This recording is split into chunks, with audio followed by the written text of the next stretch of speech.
a gift given and one received. Next on the Journal. From the north, south, east, and west, from the woodland and plains and waterways, come challenges and thrills and excitement for every member of the wilderness family. These are our stories, our adventures from the wild places, both near and far. All of our hits and misses, the memories, our time spent living the wild life. Join us. Come past the streetlights. Step into the real world. The world of the Wilderness Journal. The Journal is underwritten by The Ina Store, your Cadillac area Kubota dealer with a full lineup of Kubota tractors, utility vehicles, and equipment. For farm or food plot, it's the Ina Store in beautiful downtown Ina, Michigan. And by Mads Outdoor Products, a full-line Avalon dealer. Mads also features Featherlight trailers, livestock stalls and chutes, as well as service, winterizing, and storage, inside or out. Mads Outdoor Product, in the center of it all, Harrison and Cadillac, Michigan. And by With over a century of experience in the Indiana and Michigan area, Reith Riley is a full-service asphalt paving company handling commercial, industrial, and privately owned paving projects of all sizes. To learn more about Reith Riley, and by J&J Smoked Meats, makers of ready-to-go, high-protein, low-sugar snacks. At home, or the game, anywhere, and everywhere. J&J Smoked Meat Snacks. and by viewers like you. Thank you. Hi, friends, and welcome. On today's program, well, I have some explaining to do.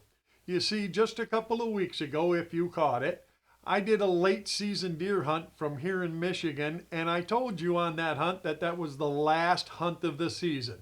Yeah, I lied.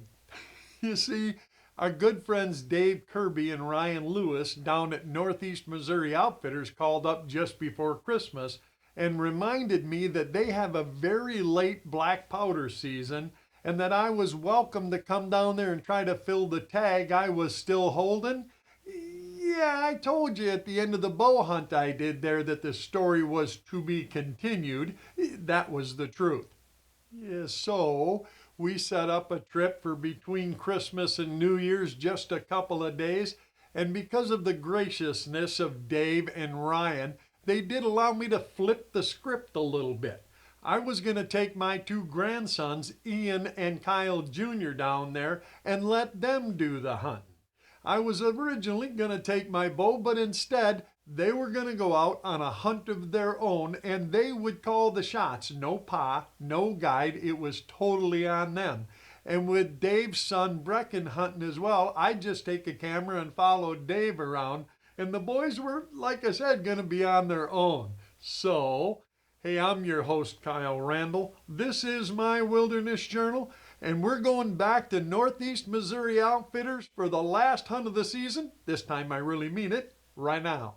That's right, I think we made it work. Oh yeah, just a little tight, but it's good. It's cold out. So it's gonna be a blind. Have the windows, it's nice. Oh, you ready? Yep, let's do it. Dave had suggested that the guys set up in a box blind out on the edge of an old homestead. And he'd even shown him a couple of pictures of some deer that were frequenting that food plot, including at least one cold deer or buck they really wanted out of the gene pool. He was a long, curvy spike that I referred to as the bull. See him out there coming out. Chris. And wouldn't you know it, the first hour, the first night, he showed up. Looks like there's that funny looking buck then, you know, the one that looks like bull. Looks like a bull almost. It's kind of cool. Alright, I'm gonna try to get on him.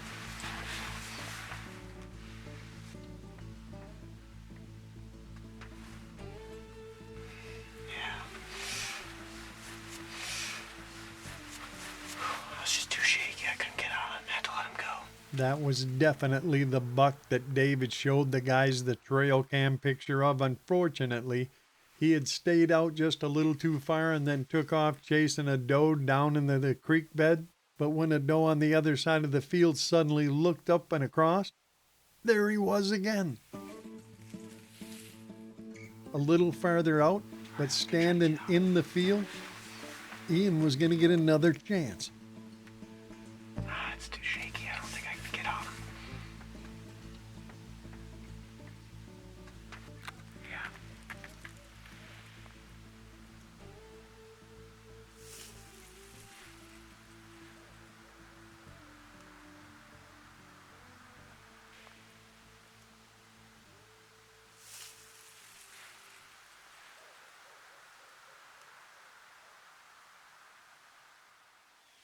I can't get on him. It's too shaky. Oh, there he goes. He just took off.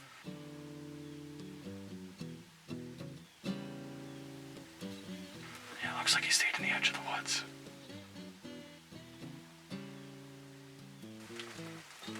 He's still out there, though. He didn't run very far. First night, first 2 hours on stand, and the guys had already seen one of the cullless bucks that Dave had shown them from the trail camera pictures they keep. Unfortunately, he hadn't come quite close enough and got clear enough for Ian to feel comfortable, so they were still waiting. He did the right thing in that situation, friends. You just gotta wait for a better chance. And speaking of waiting, not too many miles away in a fence row, Dave and I were doing a little waiting of our own.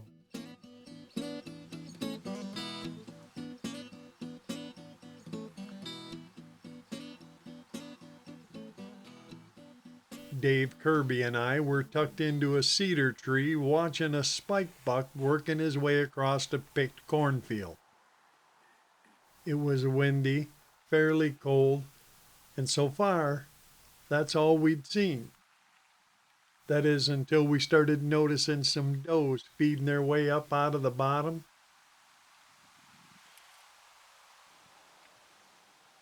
And then a couple more came over the hill. And just as Dave got ready to have a look,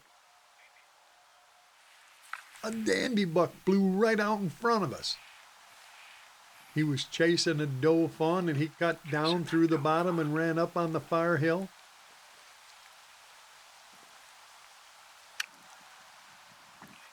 He had been plenty close enough, but there was no way to be prepared for that shot. And when he did stop, of course it was right behind some trees. Finally, he took off chasing that doe, and then Dave noticed there were a couple of more bucks over there on the hill. One of them looked pretty good, possibly a shooter. And then they trotted off as well. Not quite there yet. Friends, we were seeing a bunch of deer. We just weren't seeing any Dave could get a shot at. That one that came out down here, oh, was a good buck. That's a good buck. Did you see that? A great buck ran right out in front of us. Let me show you again. That was a dandy, certainly a shooter, and he ran right in front of us. Unfortunately, he never did stop and give Dave a shot. He just kept chasing that doe. And on top of that, a couple more bucks walked out on the hillside across from us, and they stood there totally obstructed by the trees. Friends, we were seeing a lot of action, especially for a late season hunt, and that was just the first night.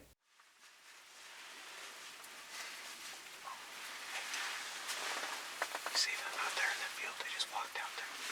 Yes.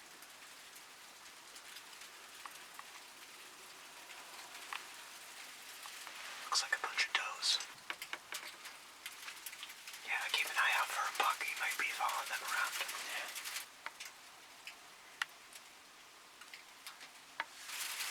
Oh, 160, 170 out. All right. The guys were back in the box blind over by the homestead, and they were looking at a few deer, including a small forked horn buck. And then 6 or 7 does and young deer worked their way out into the food plot.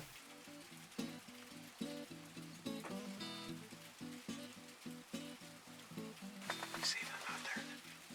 The guys kept watching. Certainly something bigger must be watching all these girls.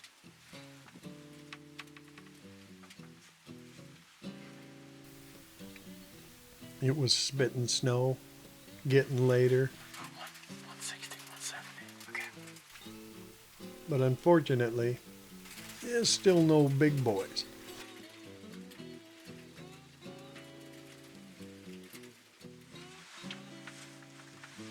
The guys just kept watching, and then finally, it came. The heavy snow, yeah.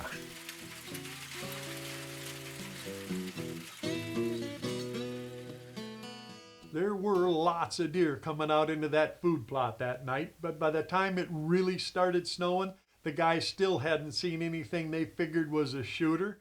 And speaking of snow, over where Dave and I were setting up, it had just started snowing, and just as we sat down, and the deer started showing.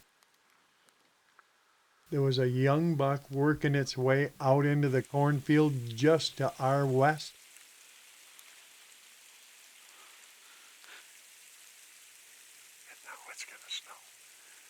But that was just about all we saw for the first half hour.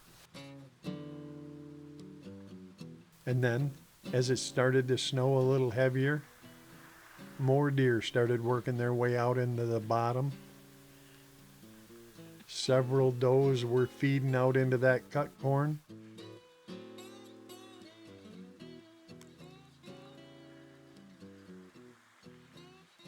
And they weren't alone. Down through the brush, I could see more antlers.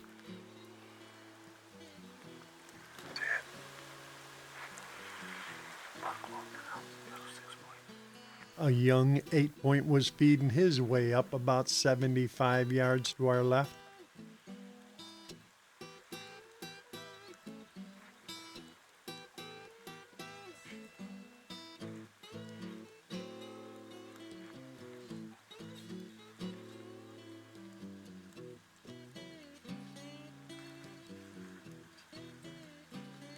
And he wasn't alone. Same corner.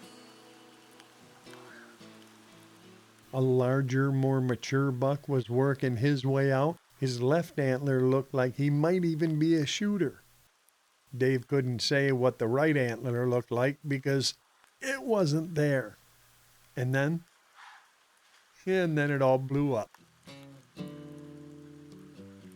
One of the deer had worked its way right up behind us. We had been found. The deer didn't spook all that bad. They hadn't winded us or anything, but yes, the older bucks were gone.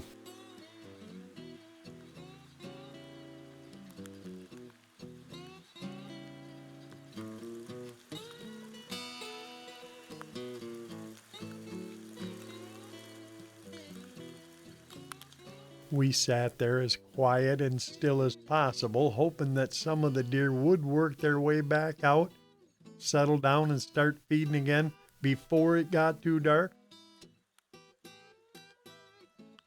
That's what we had hoped, yeah.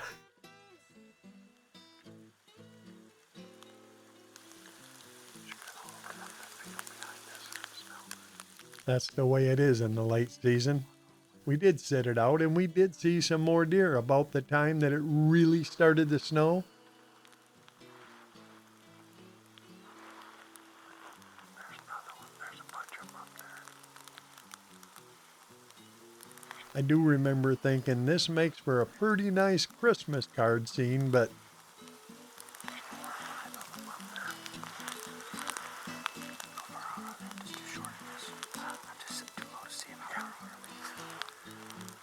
yeah, it wasn't going to fill Dave's buck tag, no. Just before it all blew up, that last buck that came out, I think he could have been a shooter except for one small thing. Yeah, he'd already shed half his antlers. One side had already shed off. You really have to watch for that in the late season. It happens a lot. And speaking of happening, the next morning, Ian wanted to try a morning hunt, so we were out in the tree stand trying to make it happen. We were watching a couple of deer, and I should tell you it was -2 wind chill, so yeah, you really had to want to be there. Our stand was literally in the shadow of some big wind generators, and just as we got to purple light, Ian noticed some deer working in. Does and youngsters. No antlers yet, but they were working their way right across in front of us, right where Dave said they would.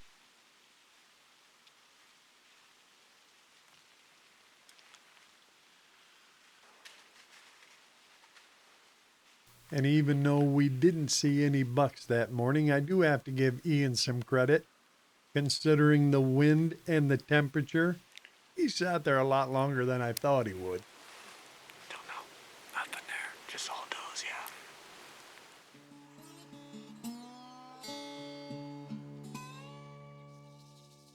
Yes, that other hunter sitting up there on that limb out in front of the wind turbine, he looked a little cold too.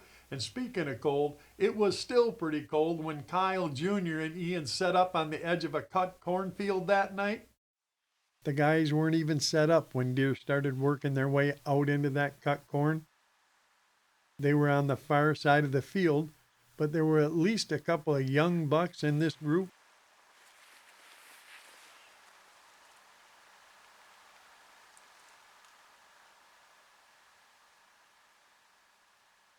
Now Ian just needed two things. One, an older, more mature deer to work its way out into the field, and two, for them to get a whole lot closer.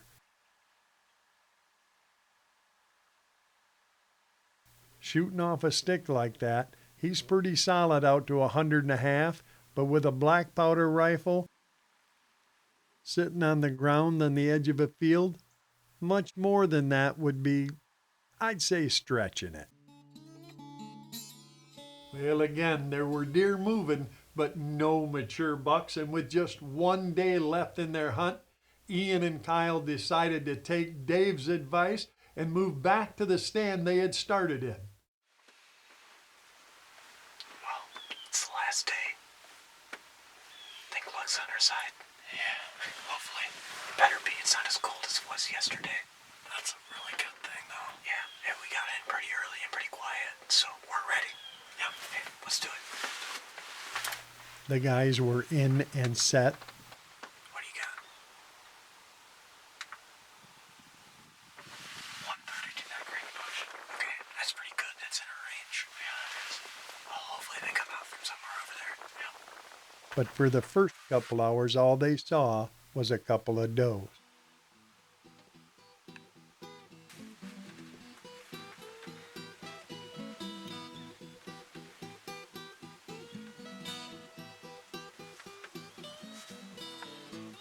Fortunately, just before dark, one of the does saw something else.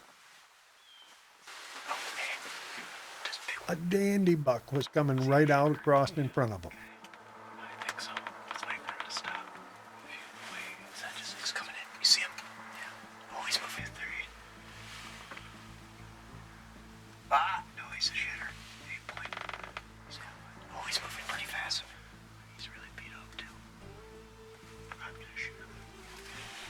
Because he has pretty big horns. Push behind him. I don't know, it's still a good one. We'll see. Let's see. Ah! He stops. I'll actually shoot him. The buck had made it all the way across the first field in front of the guys without ever stopping to give Ian a decent open shot, and now he was in a pocket of brush 80 yards in front of him, standing there looking for acorns.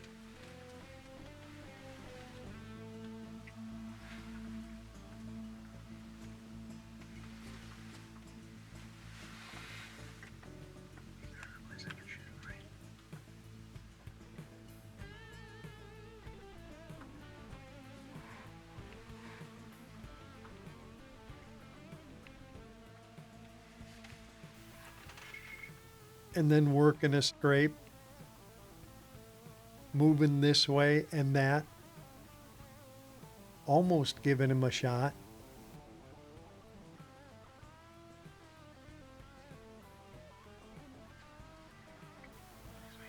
And then finally, He turned. He was going to walk out of the brush before dark. All right. Ian was going to get his chance. Which one is it? The second. I'm gonna shoot him. Okay. And then something happened. Hey, steer. Oh, okay. Let's try to get on him. Yeah. Another buck.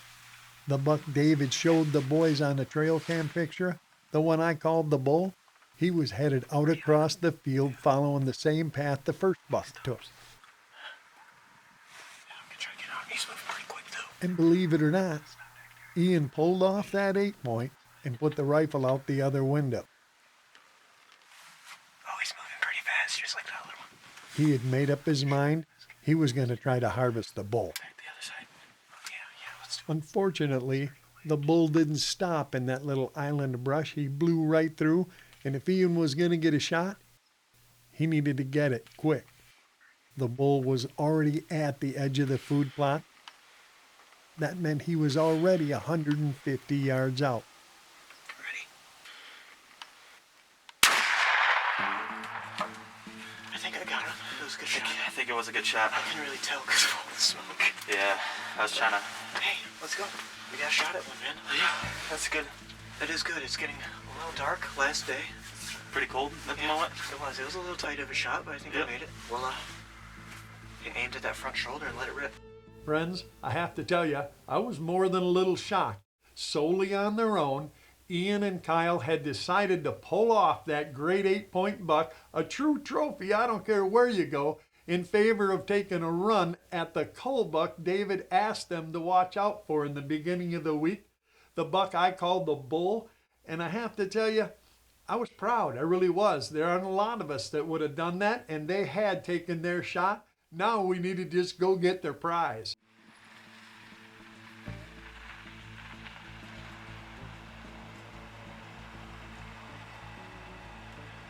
All right, what'd you get? Hey Dave, how's it going?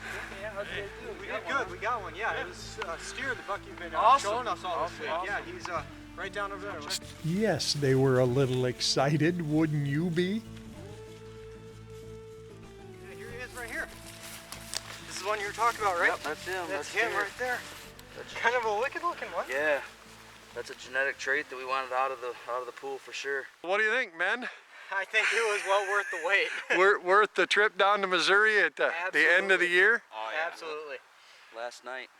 And we're going home in the morning. You're right. Oh, yeah. Last time out here. I know there's a girl up in Michigan looking forward to talking to 2 or 3 of us, so Yeah. Probably. maybe we ought to go home, but Yeah. I think we better go home before New Year's. I'll right? tell you, I'm sorry Ryan couldn't be here. You know, it just didn't work out. But Dave, we really want to thank you. This is awesome. And to let me enjoy this with the dynamic duo there.